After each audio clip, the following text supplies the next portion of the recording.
اعوذ باللہ من الشیطان الرجیم، بسم اللہ الرحمن الرحیم۔ ہم اس سے پہلے بھی نمازیوں کے حوالے سے کچھ ہم نے گفتگو کی تھی، جو سورہ مدثر میں ایک مطلب آیا تھا، تو اس کے حوالے سے گفتگو کی تھی۔ اب یہ کہ نمازیوں کے حوالے سے جو بات ہوئی ہے وہ قرآن مجید میں سورہ مومنون میں بھی ہوئی ہے اور سورہ معارج میں بھی ہوئی ہے۔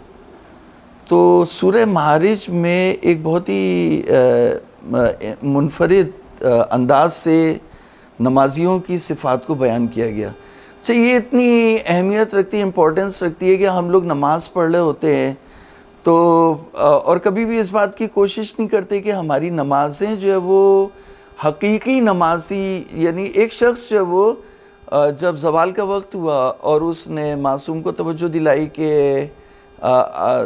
ظہر کا وقت جو ہے وہ ظاہر ہو گیا ہے، ظہر کا وقت ہو گیا مولا، تو کہا کہ ہاں ابھی جو ہے وہ ظہر کا وقت ہوا۔ آپ نے آسمان کی طرف دیکھا اور پھر کہا ابھی ظہر کا وقت ہوا ہے، اور اس کے لیے دعا کی جعلک اللہ من المصلین، یعنی اللہ تعالیٰ تمہیں حقیقی نمازیوں میں قرار دے۔ تو ہم نماز پڑھ لیں، لیکن یہ نماز اٹھک بیٹھک ہے۔ اگر آپ اس کو، جو نماز قرآن مجید میں ڈیفائن ہوئی ہے، اس سے جب تک جو سچے نمازی ہیں اس سے جب تک وہ میچ نہیں ہوگی، وہ صفات ہمارے اندر جب تک نہیں پیدا ہوں گی، تو آپ 50,000 سال، 50 سال تو بہت کم ہے، 50,000 سال تک بھی اگر وہ بے معنی اور بے روح نماز پڑھتے رہے تو وہ اسی وجہ سے جو سچے نمازی ہیں، جب تک وہ ہمارے معاشرے میں وہ زیادہ نہیں ہوں گے تب تک وہ ہمارے مسائل جو ہے وہ اسی طرح سے رہیں گے اور ظالم ہمارے سروں پر مسلط رہیں گے۔ تو بیٹھ جائیں ایک منٹ۔ تو وہاں پہ جو وہ کہا کہ سورہ معارج میں کہا ان الانسان خلق ہلوعا اذا مسہ الشر جزوعا واذا مسہ الخیر منوعا الا المصلین۔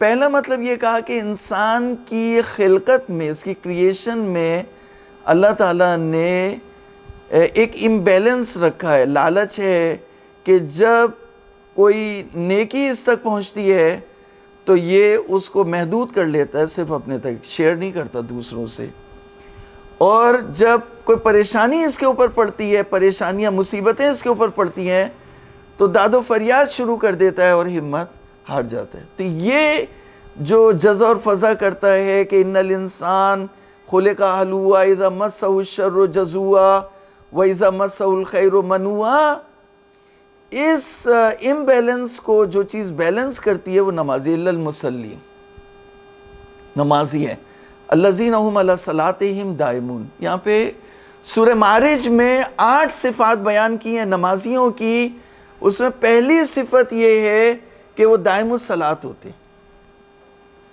اب ایک میں آپ کو مثال دیتا ہوں، اس میں دائم الصلاۃ کا جو ہے وہ مطلب اس کی بھی کبھی اور وضاحت کریں گے، لیکن ابھی صرف اتنا سمجھ لیں کہ اگر ایک شخص جو نماز پڑھ رہا ہے اور اس کے ساتھ وہ نوافل بھی پڑھے، جب تک وہ نوافل نہیں پڑھے گا تو تہجد کی بھی نماز پڑھے، نوافل پوری طرح سے پڑھے، تب تک جو ہے وہ اس کی نمازوں میں وہ مصلی جو نمازی ہیں، جو بیلنس کہا کہ اس کی جبلت کے اوپر، اس کی کریشن، اس کی لالچ اور اس کی جزع فضع فریادی ہونے والے کے جو خلاف جو بیلنس آتا ہے نمازیوں کے اندر، وہ بیلنس اس کے اندر نہیں آئے گا جب تک وہ دائم الصلاۃ نہ ہو۔ دائم الصلاۃ کا ایک مطلب صرف میں بتا رہا ہوں آپ کو کہ وہ نوافل پڑھے۔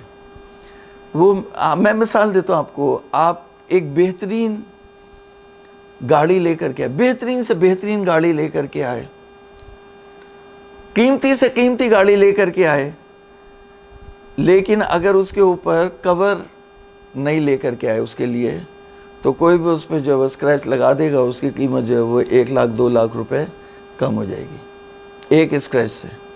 تو اس کا مطلب یہ ہے کہ کور چاہیے ہوتا ہے۔ اب بہترین قیمتی ترین صوفہ لے کر کے آئے، تب بھی جو ہے وہ ہمارے ہاں کی گھر کی خواتین کیا کرتی ہیں، اس کے اوپر چادر چڑھا دیتی ہیں، ایک چادر، حالانکہ اس کے اوپر کشنز کے اوپر خود چڑھی ہوئی ہوتی ہے، وہ جو کپڑا ہے وہ چڑھا کے بھیجا جاتا ہے، اس کو خوبصورت ترین قیمتی ترین کپڑے چڑھا کے بھیجے جاتے ہیں، لیکن اس کے اوپر ایک کورنگ ڈالی جاتی ہے کہ اس کو گندگی سے یا میل سے یا گرد سے مٹی سے بچانے کے لیے ایک کورنگ اس کے اوپر آ جاتی ہے، تو آپ اپنے فرائض کو مٹی اور گرد سے بچانے کے لیے نوافل پڑھیں گے تو اس کے اوپر کورنگ آ جائے گی۔ صلوات پڑھیں محمد ولی۔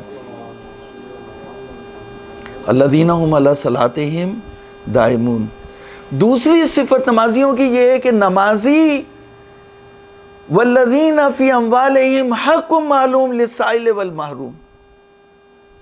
نمازی کا کیا تعلق ہے اس کی جیب سے؟ کہا جب تک اس کی جیب میں سوال کرنے والے اور محروم لوگوں کے لیے پیسے نہیں ہیں، یہ نمازی نہیں ہے۔ اس کا مطلب یہ ہے کہ صرف پیسے والا ہی پھر نمازی بن سکتا ہے، جو غربت افلاس کے مارے ہیں وہ سچے نمازی نہیں بن سکتے۔ ابھی جو صفات ہیں میں آپ کو صرف صفات جو ہے وہ ٹیلی کر رہا ہوں۔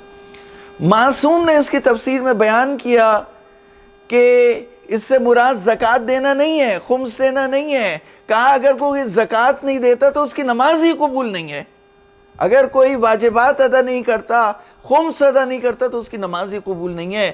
واجبات کے علاوہ بھی ان کے پاس ایک بجٹ ہوتا ہے سوال کرنے والے اور محروم لوگوں کے لیے، وہ نمازی ہے۔ اور جو اگر خمس نہیں دے رہا، اگر زکوٰۃ نہیں دے رہا تو نمازی نہیں، اس کی نماز قبول نہیں ہے۔ کتنی صفت ہو گئی؟ 2 صفت۔ والذین یصدقون بیوم الدین، جو قیامت کے دن کی تصدیق کرتے ہیں۔